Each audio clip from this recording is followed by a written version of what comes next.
Welcome back to another episode of the Capes and Tights podcast right here on capesandtights.com. It is Horror Week. This episode is brought to you by our friends over at Galactic Comics and Collectibles at galacticcomicsandcollectibles.com. Check them out. But this is Horror Week. We're in the middle of Horror Week now. We're doing interviews with authors, with comic creators, with movie reviews, which is what this is. Our friend Paul Eaton of Galactic Comics and Collectibles, the owner and retailer over there, came on this episode to discuss the 1982 Swamp Thing movie. And so we discussed that, the TV show attached to it, the most recent TV show, the return of the Swamp Thing movie. We discussed a bunch of things, including how Batman should give up on Gotham City and move to Smallville. So check this episode out for Horror Week right here on the podcast. Before you do, follow us on and like us and all that stuff over at Facebook, Instagram, Twitter, Blue Sky, Threads, all those things, as well as rate, review, subscribe over on Apple or Spotify or any major podcasting platform, really, as well as YouTube. And check us out on capesandtights.com for so much more content, including a bunch of stuff this week for Horror Week, including top 10 lists, countdowns, interviews, reviews, all that stuff. So check out this episode with Swamp Thing movie review with our friend Paul Eaton of Galactic Comics and Collectibles for Horror Week here at Capes and Tights Podcast. Enjoy, everyone.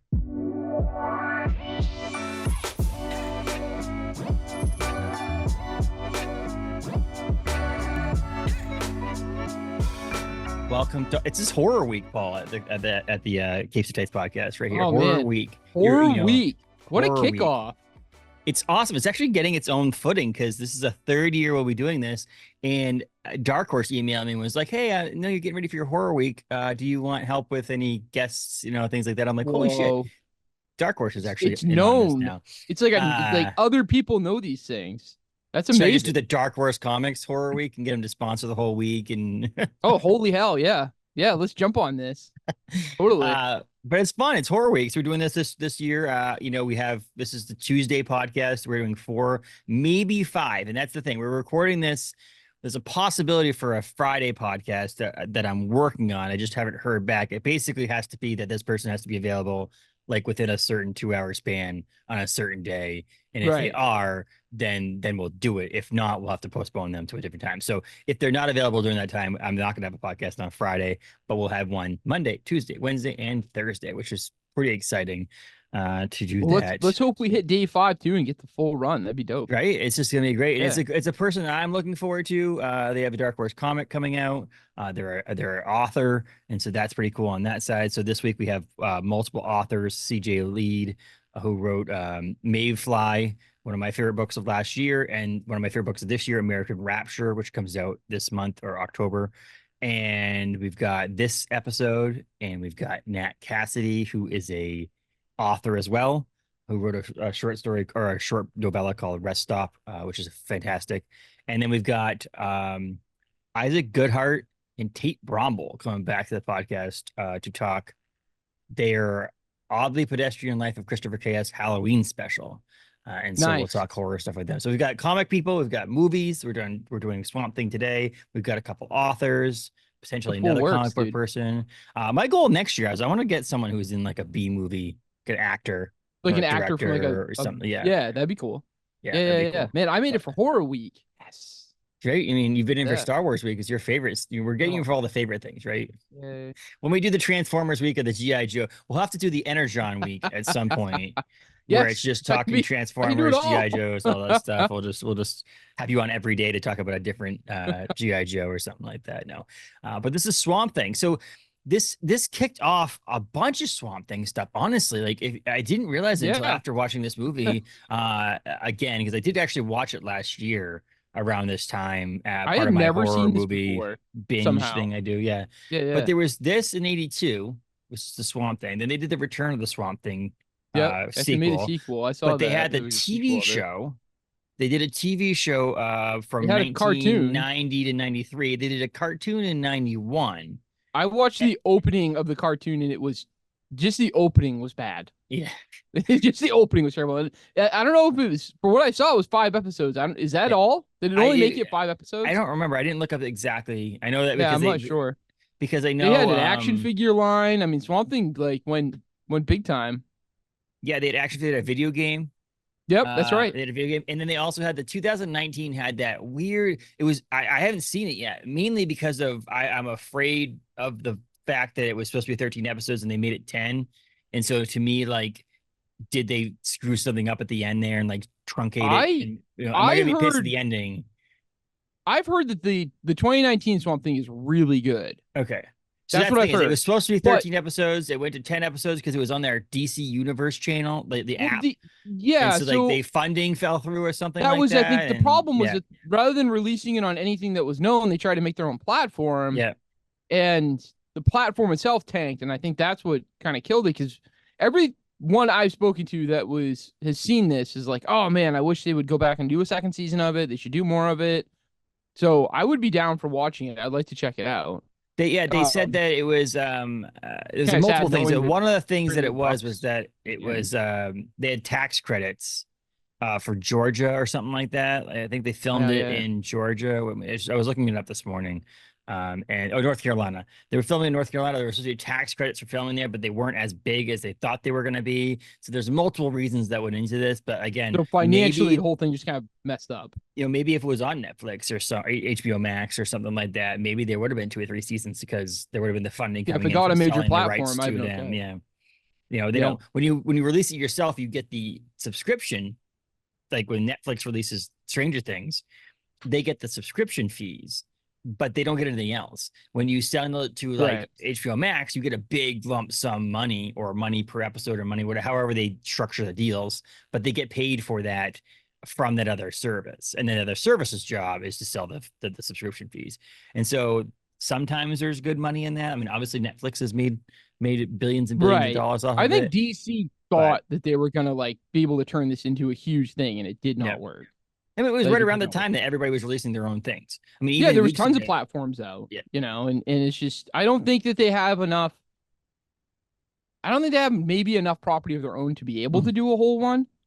I mean, they're starting to show that like maybe Disney doesn't have enough property to really run its own one. Well, and that's why you go to Disney Plus now. It's Hulu. Like basically, Hulu it's all is one on lump it, thing because there just isn't enough to keep it going. It used to be like Lion King, and then it was like a Marvel thing, and now it's like ABC News as a thing that comes up, and I'm just like, oh, okay, this is an interesting Disney Plus ABC News streaming thing going on here. But the Swamp Thing of it all in movies and media like this started in 1982 with this Wes Craven movie, which is also crazy.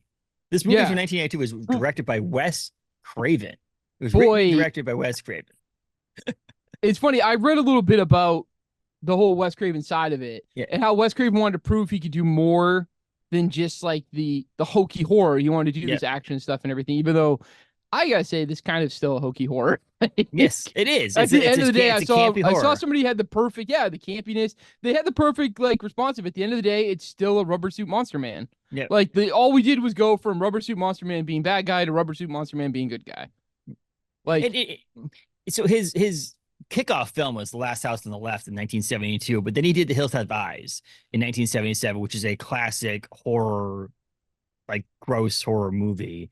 But let's be honest, like he started things with Swamp Thing, and then there was Nightmare on Elm Street, and then he did the sequel to Hills Have Eyes. And then it honestly, to me, the greatest horror movie that he's ever made was Scream, which was a way different movie than this, in more of a cleaner, but like slasher. So much. Yeah, that different was than this. Yeah.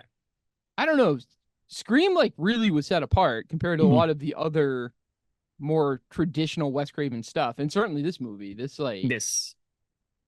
definitely fits the traditional. Well, yeah, it does. It just threw me off a little bit, because being a Scream fan, knowing that he did Hills Have Eyes and some of these more campier horror films, it doesn't surprise me when you think about that and the fact that he wrote and directed this film.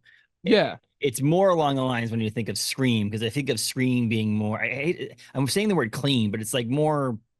Scream is like, I don't know. It's hard to say that you want to say Scream's better, but Scream's kind of a better movie. Like it is. It has a better. It's still campy because it makes fun of itself. And it has like these. I don't know, just more drawn out plot line. More you don't know who the killer is. You're trying to solve the mystery. They build this like thriller suspense. There's a lot of scenes where you're like, is the killer there? Isn't he? All of that stuff. Versus this is like. And I think in more typical Wes Craven fashion of back in the day, at least, is more like just in your face. Yes. Here it is, damsel in distress. Oh, maybe the reason is Paul, he wrote and directed this film as well as Hills Have Eyes and Hills Have Eyes 2 and all the Scream movies he didn't write. So maybe there's that thing. Maybe there's just the directorial part of it. You can tell some similarities between the two or between all of his films. But maybe because the directing and the writing. I mean, his first 1, 2, 3, 4, 5, 6, 7 films up until 1985, he wrote and directed. And then he wrote a couple in the early 90s and directed, but then like starting in 1995 with Vampire in Brooklyn, he did Scream, Scream 2, Scream 3, Red Eye. I've never even seen that movie. All those movies he just I've only ever seen the first write. Scream movie. Yeah. I've seen the first Scream movie a few times, but I've never, I don't know, just like it just keeps going. Yeah, and then Scream 4 he directed in there 2011. But yeah, so it's maybe that's what it is. Maybe it's a little bit of, you know, him writing and directing. But to me, looking back on it, DC's got this like an all-star horror director as your writer and director on this film, so that there was that. But that's I'm maybe sure after the fact. I'm sure they had to go like, I mean, this is interesting. You look at the Marvel stuff of this era. Realistically, it's not as well done. Not to say that this is well done. No, but like this seemed to be much better. And I know, like, I never watched this, which is kind of surprising. I never watched this like as a kid growing up and stuff. But I have friends of mine that like this was like an like epic movie of their childhood.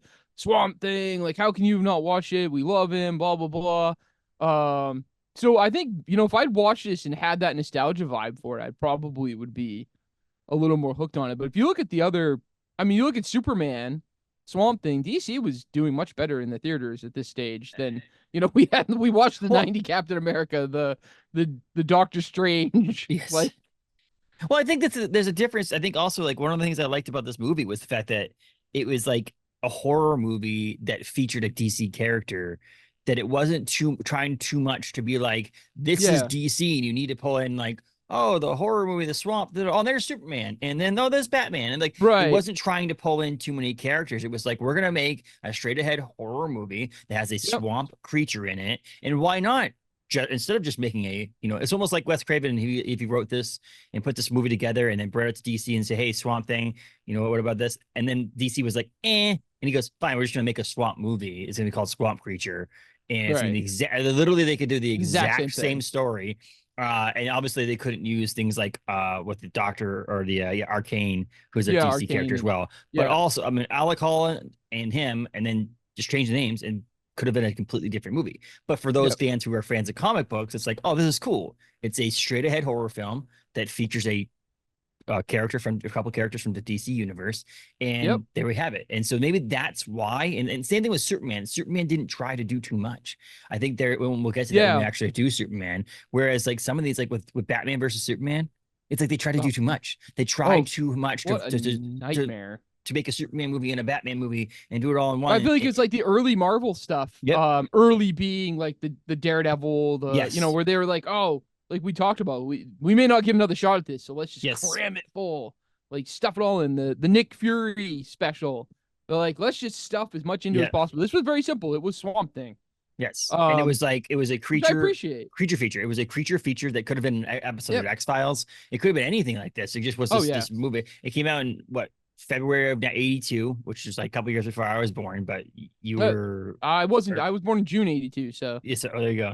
Yep. It's a $2.5 million budget, which you know, and actually Wes Craven, kind of a lot for back then to a degree. Like I was sort of surprised, but I suppose, and like looking at it, it doesn't look like they spent $2.5 million on this. Well, but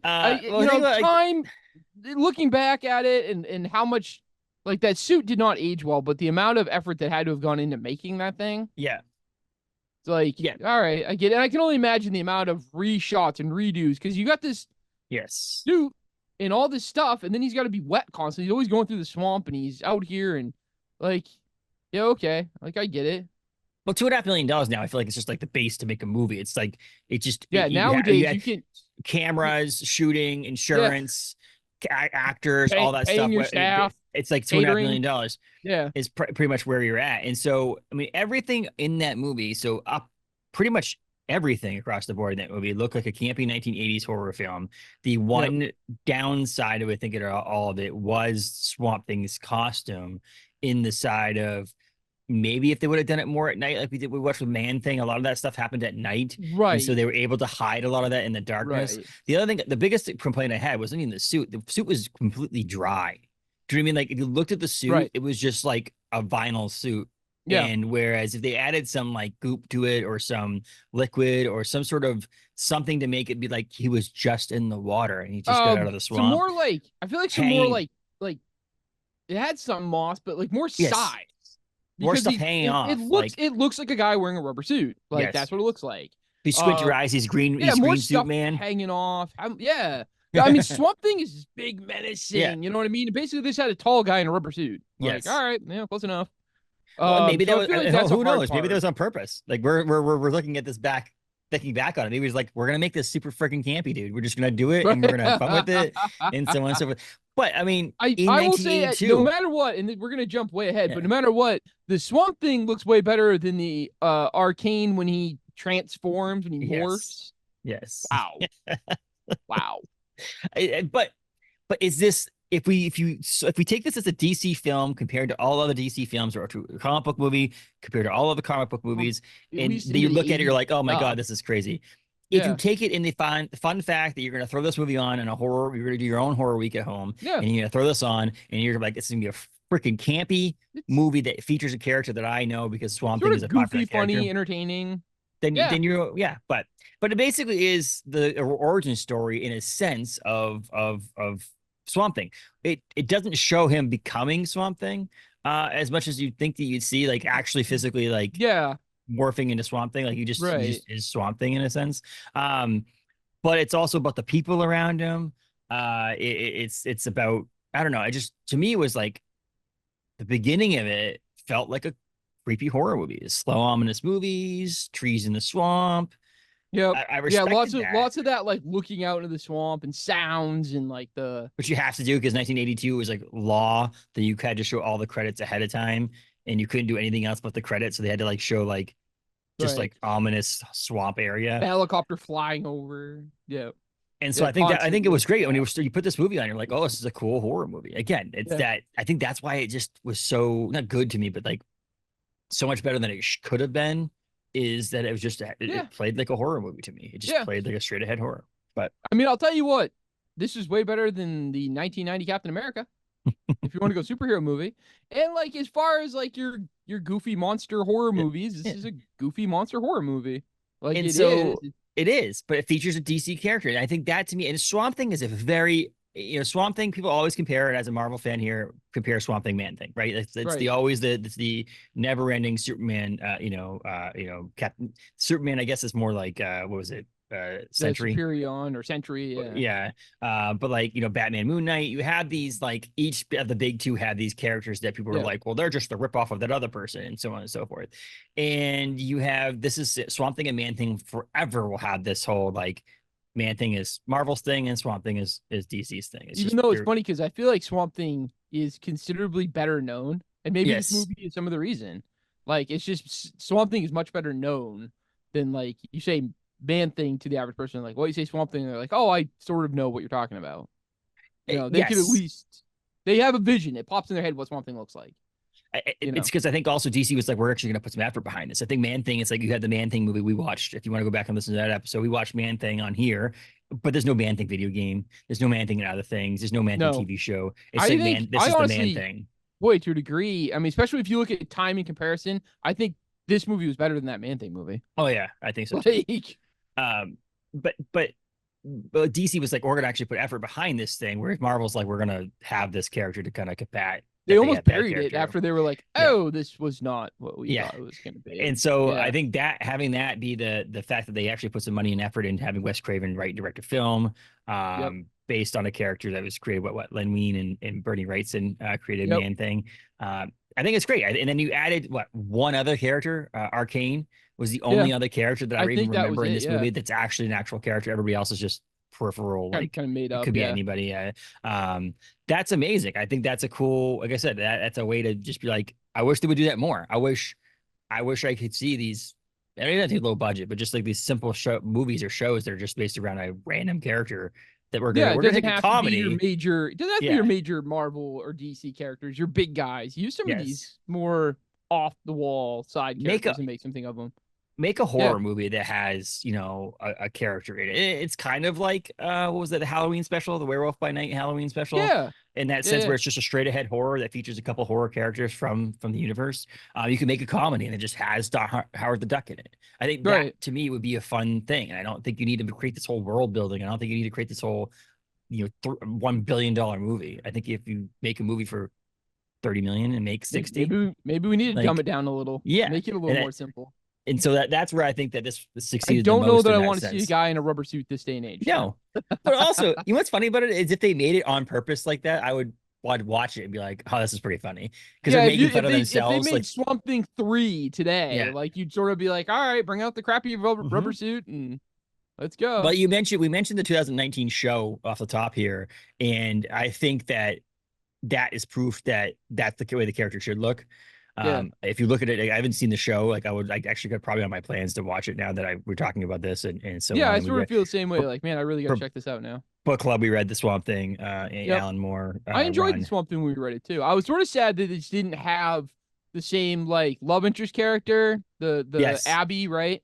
Like, so I was sort of like disappointed with that side of it. But overall, like, I mean, it's fun. It still follows some of the comic history, like the guy's trying to create the formula, and then he gets turned into the monster, and you know, it was enjoyable for a comic side, and it was, like you said, fun for a stupid horror movie. And his first appearance in the movie when as Swamp Thing, he's on the road, like stopping the car. Which I thought was kind of interesting that someone didn't stumble upon him in the water, like in the swamp. It was like, oh, we can't get this thing. It's probably because they couldn't get the thing wet.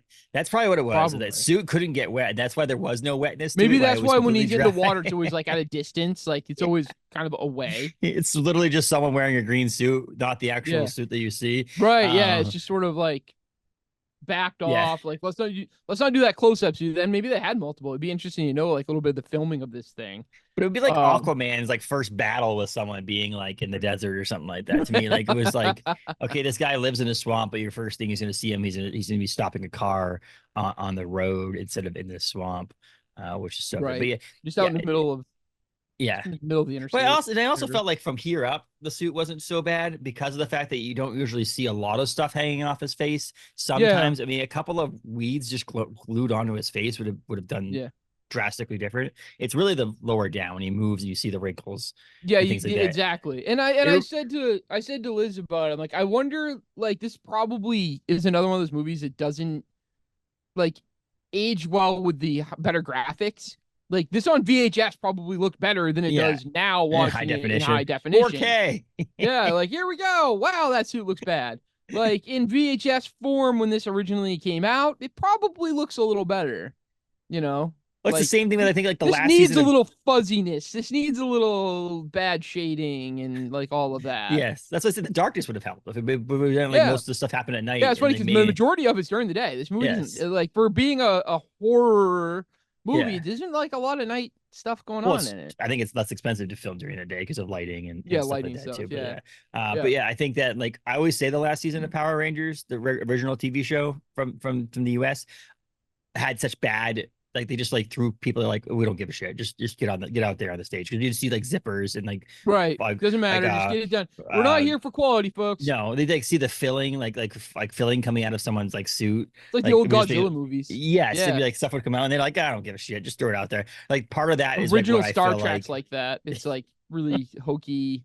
Like we didn't even try. I just remember like seeing like the back of someone's like not like a Power Rangers suit being unzipped because obviously they have to get those on and off, but like a monster having like a zipper, like an actual zipper, and then like filling that you'd see on your couch cushion like coming out of the back of it, and I was just like, okay, this is shit. Like this is, and so like that's part of what I felt like when you see him moving around in the suit. It was kind of like, and then when you get to the fact that you talk about the Arcane.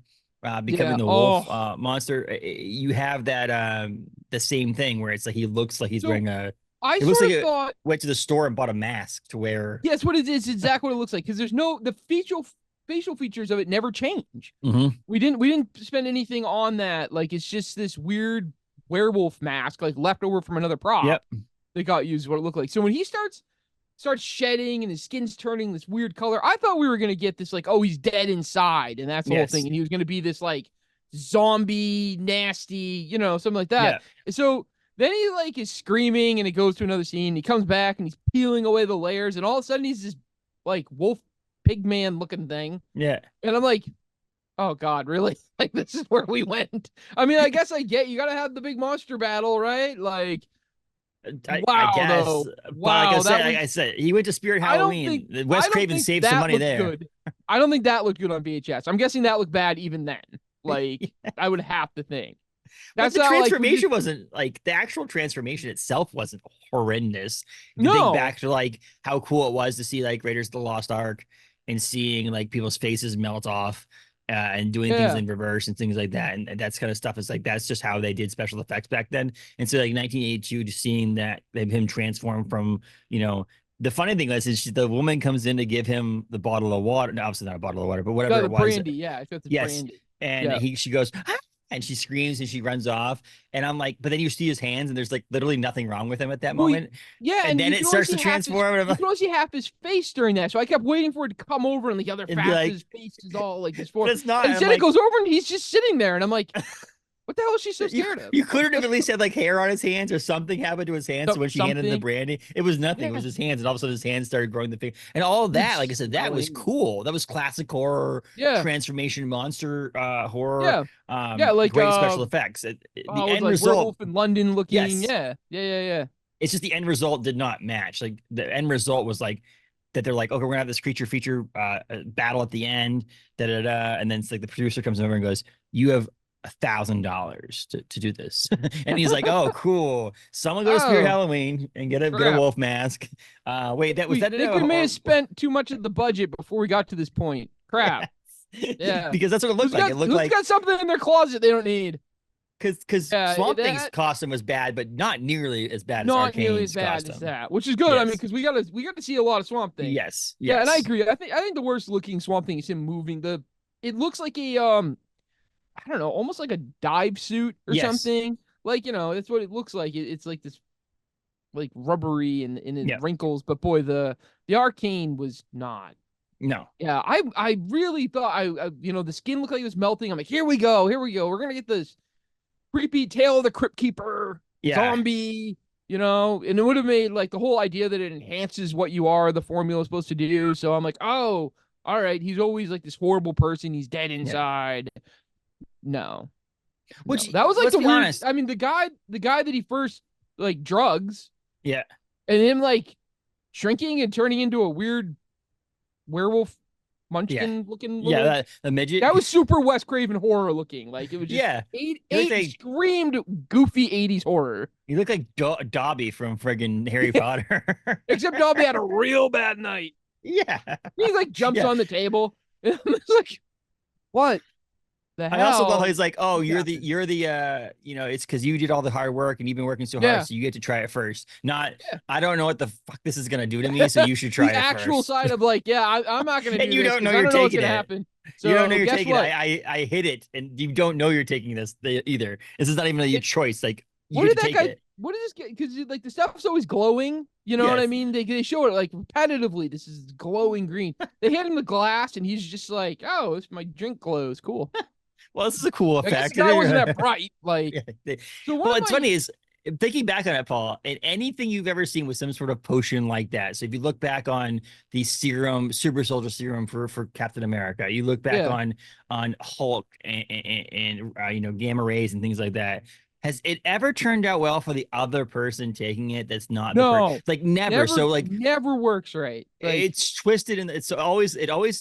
The number one story is that it accentuates your being. So a horrible person is going to be a more horrific person. And so like you see it all the time in movies and in comics and in books. It's like the person who takes it after the person that you're jealous of and want it. Hero guy, it never works. So please stop taking it, people. Just don't do it. Yeah. Well, I guess they don't learn well. You know what I mean? They don't. Well, they're criminals. They're not that smart there. Yeah, they're not that bright. So one thing that got me with the whole Swamp Thing side of it, I was saying to Liz, it was hard, was like, he's you don't really get a lot of Swamp Thing powers. He's Mm-mm. just sort of chucking dudes and always landing in water. He's got strength. And he throws them. Like that's all you ever get until he like, and still it's super strength, but you get a little bit more of the horror side when he grabs the guy and just crushes his head. Oh yeah. Yeah. Like, all right, now we're getting this, like, because I sort of wanted, I guess, a little more of this horror. Even if he like, it's supposed to be a horror movie, grab the guy and like throw him through the boat propeller or something. I don't know. Give me something. But instead, he's just chucking guys and they're in the water. Like, this felt a little bit Howard the Duck of like, what age audience were we trying to get? Yeah. Because there's sides of this movie that are blatantly R-rated or whatever, but then there's other sides of it that are like sort of campy, hokey, like PG superhero. And I don't know. I mean, back then, maybe they said something like Swamp Thing can't. Well, he obviously can kill people because he crushes that dude's skull. But and I don't know. We obviously, I mentioned that I saw this for the first time last year, and I forgot that I had seen it. It wasn't until I started watching it again. I'm like, wait, this seems familiar, and I'm like, oh yeah, I did watch it last year, and you hadn't seen it yet. So obviously, neither one of us have seen Return of the Swamp Thing, which is the movie that came out following this, which had a very similar budget. It was like a $3 million budget. It actually went to theaters. It had like $6 million in the theater, which is obviously pretty good for you're making money on it at least. It has a similar rating online. Like IMDb has a 4.6, and this is I was going to ask you, like, in one of our is there more of that in that? I guess is my question. Is like, maybe you know, and then maybe there's more of that in the next film. And it's the also old, like, hard. book club question we have is like, would you continue this? So now the question is, will you watch the sequel? I might watch the sequel, but I also on the background. I'd probably fast forward all the way. Like you mentioned, I'm probably watching the 2019. You know, and here's my question: is the 2019 series? I'm guessing it's an origin story, so we're going to see this starting from the beginning. This is not just like Swamp Thing's a thing. I wonder if it will follow the comics closer. I'm interested in seeing the 2019 one. That's like, one thing that would be willing to watch because I think, and I don't have a problem. You know me, I'd rather actually watch and read and do things based on Swamp Thing than Superman or Batman or anything like that because there's continuity, but there's also like it's a little bit less. You don't see them interact with any other people really. Swamp Thing is in the swamp. It's not like Swamp Thing is joining the DC's the super team series. Yeah, they're not like he's not joining. It's the same thing with Man Thing's never going to be part of the Avengers. It's just like the way things are. You might see Swamp Thing, teaming up with Aquaman or something like that. Right. Aquaman and any other sea creature or water creature teaming up. But yeah, no, I don't think that's ever going to happen. So I'd be more willing to watch a lot of things around this. I just don't know. I mean, the Return of the Swamp Thing. I mean, here's my question: is it the same actor? I know the guy who plays Arcane is in it, and it's the same actor. Which Arcane comes back in the sequel. Yeah. Oh, his name's Louis Jourdan. I think we probably should have left him dead as the pig wolf man in the swamp and been done. Yeah. He returns. Heather Locklear's in it, so maybe that's why I would watch it. Comes back as maybe his daughter. Her name's Abby Arcane, so I would think that'd be his daughter. Okay, all right. Well, so they had. It was funny. They had Abby Arcane in the cartoon series I saw. Okay. Listed, and I was like, oh, so this must be like the daughter of. Yeah. Arcane. Must be interesting. Sarah Douglas is in it. Like the same guy, I think, plays the Swamp Thing as I was just trying to think, is like, does the woman come back? Because like she is, what's her name? Cable. No. Yeah, Cable does not come back in the sequel, which would be the reason why I would think that he would return. Is to I'm guessing his next some new trouble comes up and he's yeah. I'm guessing because in the cover of this Return of the Swamp Thing, it's a picture of him holding, her. Heather Locklear, Abby Arcane, which is kind of funny. The poster, if you ever get a chance to look it up, it looks like the Hulk is holding her. Yeah, like the face is like the face looks like the Hulk's face. It's really really? Yeah. And it was directed by a different person too, and written by a different person. So you know what? Maybe. I mean, why not? Right? I mean, it's not like it's gonna take like maybe not dedicate your evening to it, but if you're doing something, you can throw it on in the background and whatever. It's only 100 hour and 28 minutes, so it's not a hard read to or a hard thing to watch. Right. I mean, I'd rather probably invest time into that than 72 episodes of the TV show, and 10 episodes. I mean, again, it's a 10 episode run on the. So the original TV show went 72 episodes. Yeah, 1990 to 1993. Wow. And the funny thing is, I also feel like, what are you talking I really about? Even remember this movie, I feel like they succeeded everything they needed to tell in this story.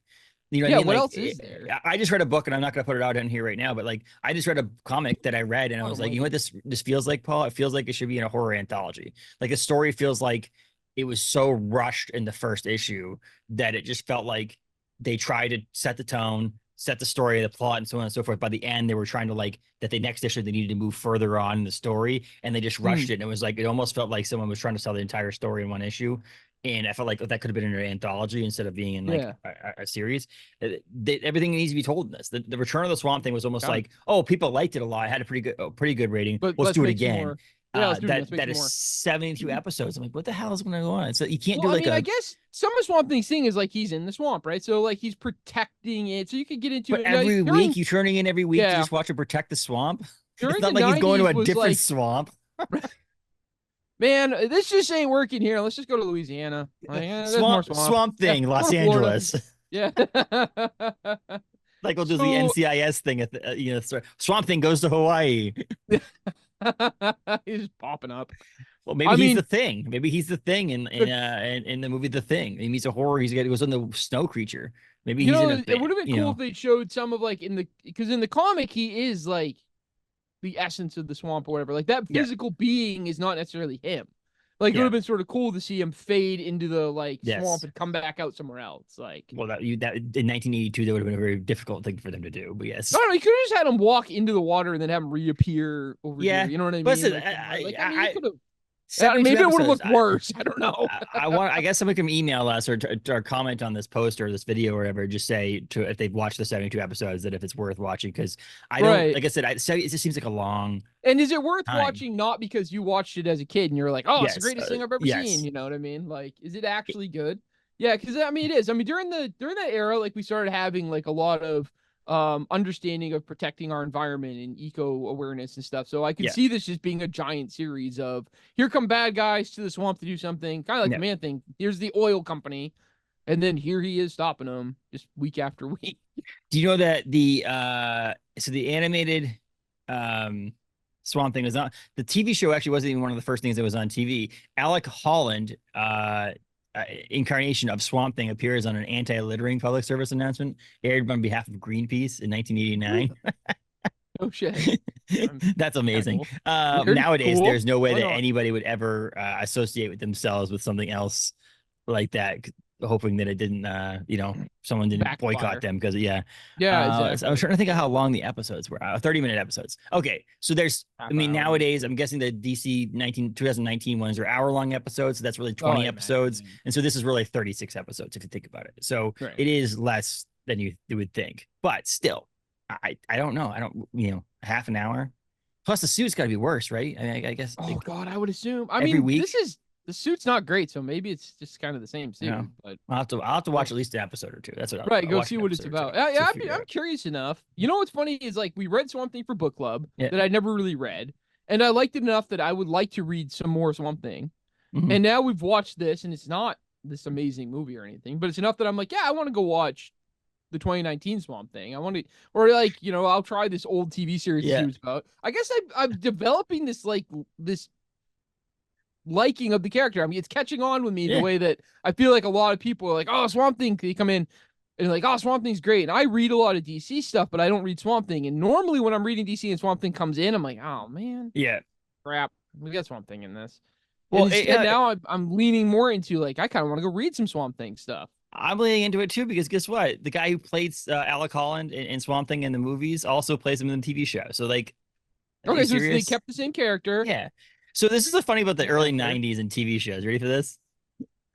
Season 1 aired from July 27th, 1990 to 1991, 22 episodes. Okay, 22 episode season. That's a regular half-an-hour episode season. That's about normal. I'm watching West Wing right now. Every season's about 22 episodes. It's just normal. Season 2, 11 episodes. It aired all in January 3rd to March 20th of 1992. Yeah. Season 3, July 10th, 1992 to May 1st, 1993, 39 episodes. What the heck? It was like all of it, 22, 11, 39. They don't know what the hell they're doing. Well, whatever they could get a contract for is what we're making, folks. Yeah, whatever we can get. I'm guessing the season 3 was not nearly as good as season 1. I'm just guessing. Probably not. They were just like doing like throwing things out there. I mean, there is the question, like, how much can you do, especially on a weekly syndication of this character? How much can you really do before you're like, well, we kind of ran out of stuff? I mean, you can get into more supernatural stuff, I guess, and you can get into all of that and like And I was trying to see, and I don't see any of it. But The man thing, the whole hokey dark magic character you can throw out there, I suppose. I also looked to see like titles of the show episodes that like, do you remember back in like the first run of 1990s or X-Men, the early X-Men animated show? They'd have multiple times where it's like Knights of the Sentinels part 1 and part 2, that there really was 2 different episodes, but it was really an hour-long episode. They split into 2 different weeks. Put together, yeah. And I thought that this would be it. It's not. They're all individual episodes. They may play into each other. Release that as a movie. Yeah. But yeah, it's kind of funny. I don't know. You're right, though. But again, to me, the thing about Swamp Thing, to me, it would be the same thing. I think in the opposite side, if you're a DC fan, you want to read something about Marvel, is that it doesn't connect so much to the greater universe. It seems like it should be a lot more contained. And if it does, that's cool. But like, I feel like this gives me the ability to like read a one-off series and watch a one-off movie. Swamp Thing we read for book club had this like one. What was it, like maybe 1 page of panels of like showing the Justice League being like, oh, there isn't really much we can do down there or something. Yeah. And then that was it. Like right back to Swamp Thing. Yeah. Just so you knew it was in the same universe, I guess. Yes. Or so you could write off the Justice League. So that way you weren't like, because I feel like that's a hard part in some of the superhero stuff. You're always like, man, if this is so bad, why don't other people come help? Yes. So it was and that I always have this issue with this giant world-ending event. We're only following one character. Where's everybody else? So instead, be able to say, hey, they were all off doing other stuff. And then we're like, oh, God, look what's happening. And I don't think any of us can help. So, and I think it's one of the things we have to now at this point, so far into these universes and the movies and TV and all that stuff, we have to suspend belief on some things and be like, we know why. Because they can't put everything in everything. They can't do it. It's the way that why characters never die. Why do characters come back to life so much? This was my biggest problem as we go off into the other universe. My biggest problem with the Eternals movie. Yeah, I know. You have the Eternals in there and you're like, all of this stuff has happened that we've watched. Aliens showed up and tried to destroy New York, and Thanos takes out half the population. Yeah. And the whole time the Eternals are like, it's not really our problem. Well, we just and then we have one thing like, now this is our problem. But see, we have this problem with TV and movies. We don't have this problem as much with comics. Like the Blood Hunt happens and vampires are taking over New York City and stuff like that. And then the next series are like, oh, cool, X-Men are having Krakoa. And it's just like, we just suspend belief that these things are all in the same universe too. Like the world, how shitty this world, Gotham actually really is compared to what it's shitty in the first place. There? It's shitty in the first place, but if you take it real, if you take it seriously, the place is a shithole. Like you kidding me right now? Every time you turn around, if you don't have this insane guy as a clown gassing half the place, you got another guy freezing it, and you got this clay monster wandering around, and you got like all this other crap. Like you'd just be like, you know what? I know I've got $3 to my name, but I'm gonna go ahead and move the hell out of Gotham. Yeah. Like I don't care at this point. Let's go. Like I still want to see that. We're gone. I want to see that one-off series from DC where Batman's just like, screw this, man. I can't do this anymore. I've given you everything. I've almost died multiple times. I love Gotham so much, and I want to save you so much, but you don't want to help me. I'm out. Peace. Yeah, I'm done. I'm going to the Metropolis. I'm done. I'm going to go help Metropolis. He catches the bad guys. It's always somewhere along the line, the government inside of Gotham is like, oh, crap, he got out again. Where'd he go? I'm like, Batman will catch him again. He's just like, fine. There's always that one guy that's like, oh, damn, I left that door unlocked. There you go. Just Bruce Wayne and Batman just retires to Smallville, and he just lives in Smallville on a farm. He takes over Superman's farm and just lives there and doesn't worry about it. Just says, you know what, screw you, to Gotham City. Done. And I'm done. Somebody else's problem. It's the same thing in a Marvel universe, though. Why would anybody ever want to live in New York City? Like, they're always an issue. Yep, there's always something. You got the Green Goblin flying by. Yep, all this stuff. Spider-Man's running around. That's why I was actually upset with the fact that that Marvel canceled the damage control idea they had for a TV show, because I think it was like an Office style like mockumentary thing would have been fantastic, because it would have been making fun of themselves and saying like they could have had an entire episode on someone trying to sell homeowners insurance in New York City, and been like the rates would be astronomical. There's like obviously Thor is going to destroy your house at some point. Did you want to sign on for Hulk damage? Hulk damage is extra. Yes. I know it doesn't seem likely. However, if you look at the block down the street. Do you cover all Hulks or only Green Hulks? No Red Hulks, no She-Hulks. Just that's the so it's fine only print. If Hulk actually hits your building. If he throws a car at it, that's and then you have really on us. You have Bruce Banner drive his car, accidentally crash into the building. Be like, no. He was Bruce Banner. That wasn't the Hulk. See, that would have been amazing. I think that would have been funny. I think a lot of people would have been funny, and they just some reason they canceled it. But I want to see the TV show where Batman just decides that he's done. He wants to go live in. You just see him on the farm. You know, it'd be funny if because they always have this like it's like what came first, the chicken or the egg. If Batman quit, would Gotham stop being so bad? Would all the criminals, these psycho criminals, just be like, huh? Well, that would be the I smart was going to blow up half the city today, but there's no one to stop me, and I just kind of lost interest. Yes, like Batman quits, and all of a sudden the sun comes out in Gotham, like everything. And then he has to return to Gotham because now they're all attacking Smallville because they want to attack him. Yeah, exactly. They're like, where'd he go? Let's go find him. So I don't know. I just think that's why I think this is a cool thing. It's a one-off thing that's standalone that doesn't connect to anything. That he just wants to protect the swamps. He wants to protect this thing. And here's that thing: he's protecting something, not people. Really, he's protecting a thing. He's protecting nature, and he's whereas like Gotham, Batman's protecting Gotham and the people in it, in the city. Yeah. Whereas like, and then New York City with Marvel, they're always protecting the people in New York City. That they really don't care about the damage to the property. It's as long as the people survive. This is like he wants the creatures, the swamp, the algae, the vegetation. He wants all of that to be protected. That someone needs to think for the trees. Like Lorax, he needs to think for the trees. Captain Planet. Yeah, so there you go, Captain Planet. Our hero. Okay, so it's a straight-out horror movie that has DC elements in it, that has some pretty cool. I mean, some action. There's definitely some editing that's pretty bad. When she fires a gun, I don't know if you noticed that she fires a gun behind the barrel, and she goes bang, and it goes bang, and you see the splat flash, and you see her shift to the left a little bit, and it cuts through. Like it's like they shot something, then spliced the two together at the bang, and they're like, that gun exploded. Yeah, it was like so obvious too. I was like, it's not even like they put her back in the same marker. They moved her over, so it was like bang, and she's like over here. That's how bad it exploded. Well, causing no harm to her. They had, so it's a straight ahead horror movie with a DC elements in it, but they did have the horror requirement, which is there was boobs. So they did have that. That was the requirement for a horror movie. They need to have some killing on screen. You need to have nudity. But what the hell is with this creepiness of just glaring at her from a distance and watching her bathe?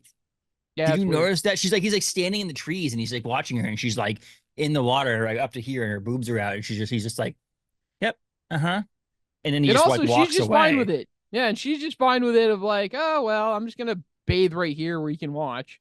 And part of me has a Howard the Duck moment in that thing where there's a creature. That was my thing, and it didn't like realistically. It had no necessary part of being in the movie. No, it didn't. It had to be because Wes Craven needed to fulfill his agreement as a horror director and writer that he needed to put some sort of nudity in it. And there you go. He checked the box off. And that was the only thing because like, and it was barely there. Like I'm not saying this as a I wish there was more. I'm saying that like if you didn't watch it quickly, if you're just not paying attention fully, you would have missed it. It's really like from a distance, but it was there, and that wasn't even the part that I latched onto. The part was the fact that he was like holding onto a tree, like looking at the person bathing, and the fact that he's a creature, being a creeper.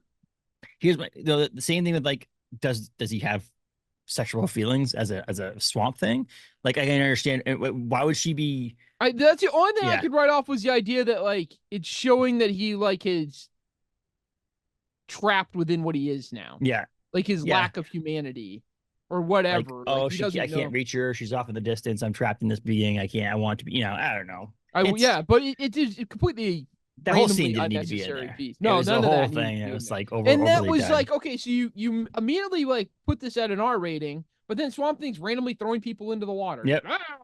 Like, there was just no purpose for it. Like if that's the case, we're making this horror movie and we've decided we've gone for the R rating. Let's have him brutally kill some guys. Let's get him like choking the guy to death with his like super strength and like the or using the swamp to do it too. That's the other thing I love about it. If he's one with the swamp, it would be nice to see him just like stand there and have like roots come out of the swamp and like grab onto people and pull people down and things like that. Like those kind of things. Drag him under the water and all this stuff. And it's basically it's like he doesn't really have any powers besides being like invulnerable. Yeah. And he's just throwing guys around. And they always land in the water. Like they always come back. Like he only kills one dude until he kills like Arcane, the pig wolf man.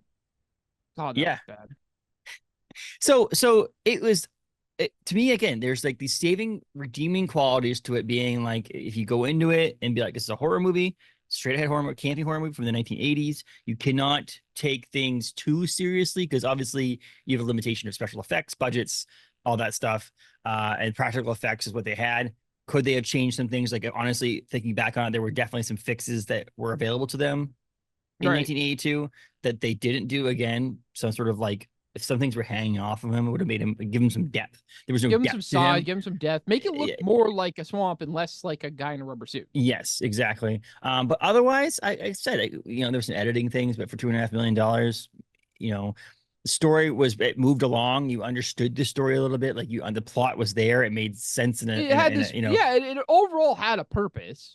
The villain there wanted the serum. Yep. Like all of that all made sense. It had comic book connections and so on and so forth. So overall, for a movie made in 1982 about a DC character with the limited, again, that's why they never really made movies about comic book characters, because it's very hard to do. Well, it's super hard. You're trying to have these special effects show up and everything. I mean, you saw like almost 10 years later, the Captain America special effects were awful. They were worse than this, realistically. Yes. And so overall, I'd say, you know what? I give it 2.5 stars. I said, you know what? I went from 2, maybe 2.5, to think that it's if I put it in the time being it's in and all that stuff, that's not, it wasn't horrendous. There was definitely some glaring mistakes, but 2.5 stars. I think I'm right in the 2.5, even 3. Like it's not a great movie, but I could understand why friends of mine that have this like attachment to this movie, I now understand more. Yeah. That like they saw this and then they started reading Swamp Thing comics and like I sort of get it more. It's not a great movie and it did not age well.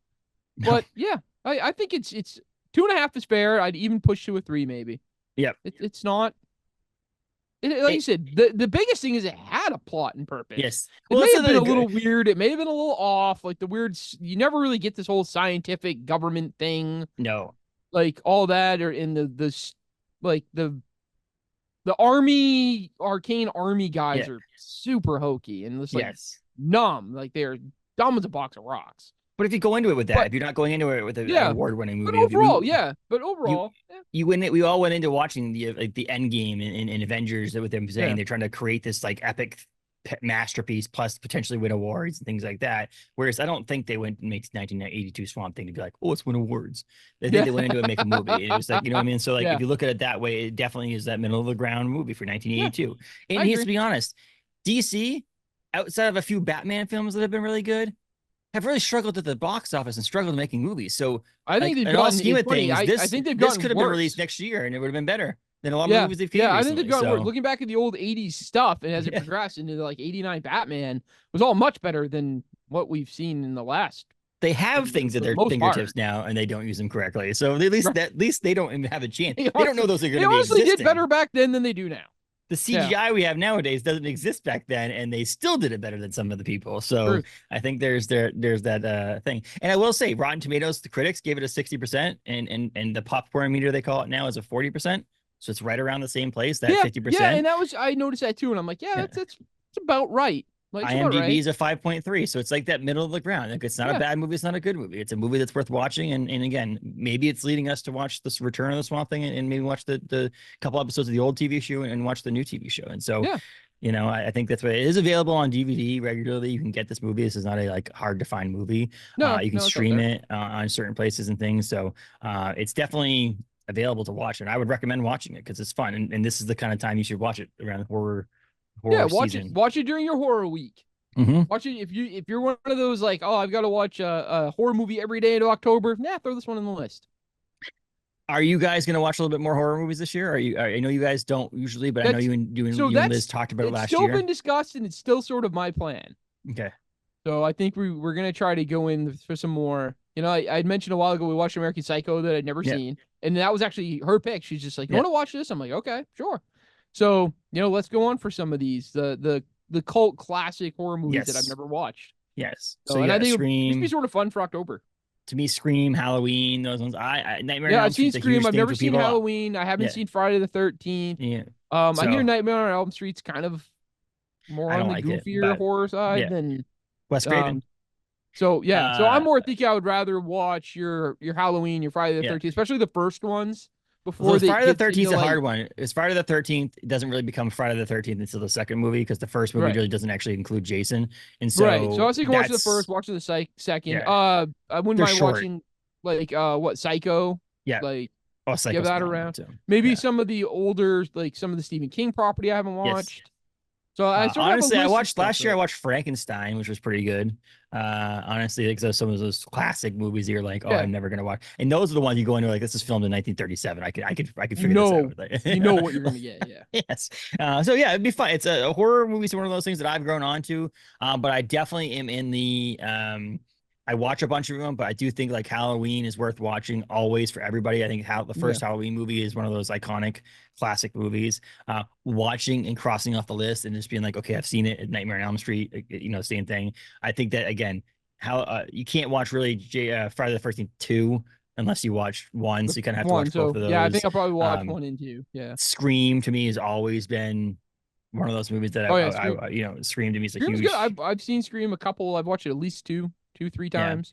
And they're not back there to make we you normally grossed watch out. The Shining every October now Yes. because I loved it when I saw it, and now Liz loves it. So, which And kind of it's led me to like maybe give a few more Stephen King properties around and try out some other stuff. And maybe I always go think watch about, Pet Cemetery. We got Bangor Comic and Toy Con coming with a big focus on it. Let's watch Pet So Cemetery. it's actually this weekend. It's actually part of Horror Week. Is actually this weekend. It's actually Bangor Comic and Toy Con as it's dropping.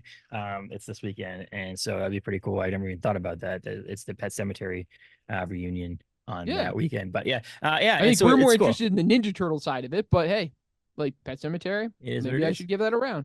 So that was it. So 2.5, 3 stars. I mean, I honestly 2.5 to 3. So like 2.75 right around there is worth saying that this movie is worth it. But yeah, this is another movie review.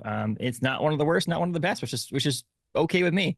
I don't have a problem with that. I mean, we weren't going, oh shit, we have to talk about this. I was actually excited to talk about it because there were some things to discuss, and I think these are the kind of things, even when we're reading a book club or these movie reviews, like if we have this like middle of the ground thing, it's almost the best conversation. It's not a bunch of shit talk. It's not a bunch of good talk. It's like conversation. Well, you don't get a whole lot, honestly, when it's really good. No, you don't. When it's really good, it's like that was really good. Cool. Awesome. Yeah.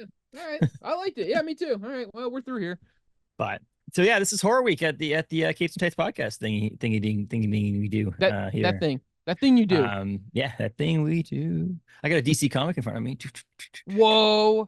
There it is. Hey, I think that may have gotten autographed at Galactic Comics. I did actually. Our buddy Joey Esposito. So check out Galactic Comics, galacticcomicsandcollectibles.com. We're here doing fun. Galactic Comic things. Yeah.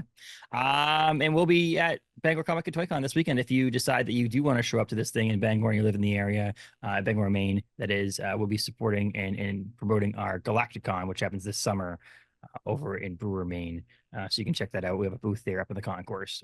We have work to do too. I think we're doing the comic panel. We're doing a podcast, right? We got stuff to do. We got stuff to do. So, I have stuff in the mail for postcards and banners and stuff like that. So that'd be cool. I don't know when they're coming in, but I'll be by the shop to show you those things. But thanks, Paul. It's another one in the box. Thank you. There we go. Another one done. On to the next one.